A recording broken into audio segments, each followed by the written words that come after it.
Blackstone Audio presents Brewster's Millions by George Barr McCutcheon. Chapter 1. A Birthday Dinner. The little sons of the rich were gathered about the long table in Pettingill's studio. There were 9 of them present, besides Brewster. They were all young, more or less enterprising, hopeful, and reasonably sure of better things to come. Most of them bore names that meant something in the story of New York. Indeed, one of them had remarked, "A man is known by the street that's named after him, and as he was a new member, they called him Subway." The most popular man in the company was young Monty Brewster.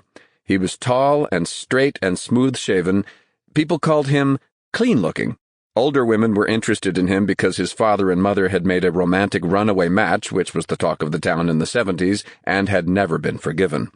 Worldly women were interested in him because he was the only grandson of Edwin Peter Brewster, who was many times a millionaire, and Monty was fairly certain to be his heir, barring an absent-minded gift to charity.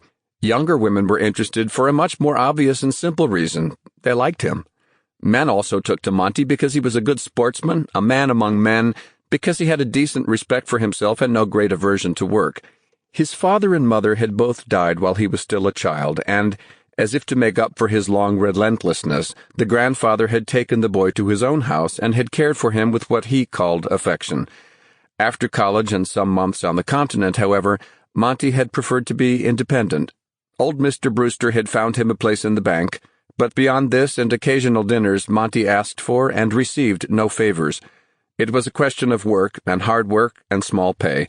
He lived on his salary because he had to, but he did not resent his grandfather's attitude.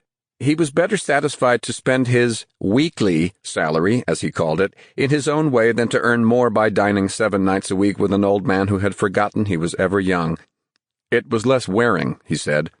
Among the little sons of the rich, birthdays were always occasions for feasting. The table was covered with dishes sent up from the French restaurant in the basement. The chairs were pushed back, cigarettes were lighted, men had their knees crossed, then Pettingill got up. "Gentlemen," he began, "we are here to celebrate the 25th birthday of Mr. Montgomery Brewster. I ask you all to join me in drinking to his long life and happiness." "Now heel taps!" someone shouted. "Brewster! Brewster!" all called at once. "For he's a jolly good fellow, for he's a jolly good fellow." The sudden ringing of an electric bell cut off this flow of sentiment, and so unusual was the interruption that the 10 members straightened up, as if jerked into position by a string. "The police!" someone suggested. All faces were turned toward the door. A waiter stood there, uncertain whether to... Sample complete. Ready to continue?